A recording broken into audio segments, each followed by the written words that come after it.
मेरा नाम अतीक अहमद है। नहीं था।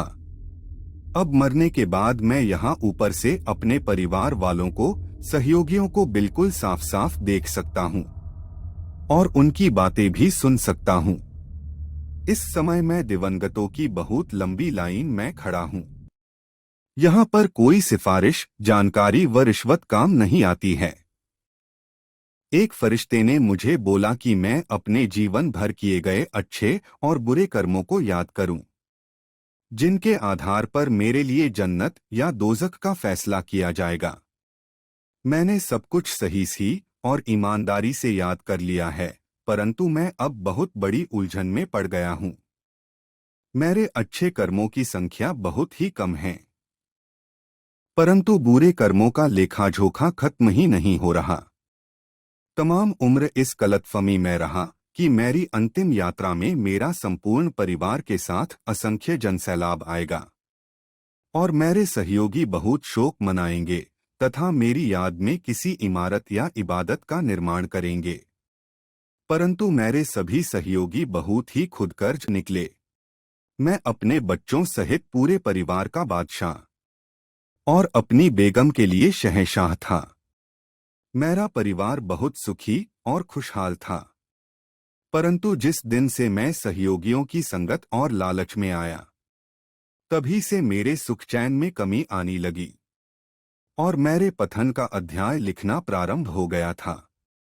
मैं अपने सहयोगियों के बहकावे, लालच और घमंड में आकर काले कारनामों और गुनाहों को अंजाम देने का माध्यम बन गया था और इसी कार्य को अपने जीवन का उद्देश्य बना लिया था। निर्दोष जनता को रोता हुआ देखकर मुझे बहुत आनंद आता था। मैंने अपने बच्चों को राजकुमारों की तरह लालन पालन किया। उन्होंने जिस वस्तु की फरमाइश की मैंने लाकर दी, परंतु अफसोस कि मैंने उनको सही और गलत का ज्ञान नहीं दे सका।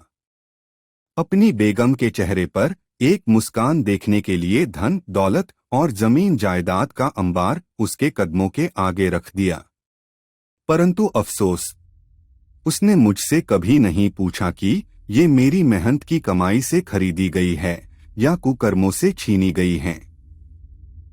मैंने धन दौलत बहुत लूटी, जमीन जायदाद बहुत हड़पी, साथियों को खुश करने के लिए अनेकों निर्दोष परिवारों को खून के आंसुओं से रुलाया।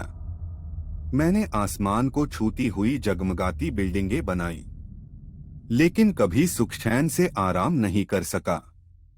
मैंने शुद्ध भोजन व पानी का सेवन करके अपना ताकतवर व विशाल शरीर बनाया, लेकिन ये सब कुछ मेरे किसी काम ना आया।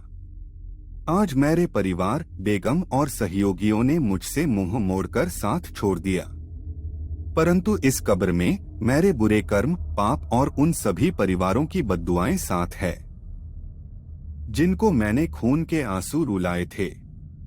मरने के बाद मेरे बुरे कर्मों व पापों की सजा मेरा पूरा परिवार भुगत रहा है।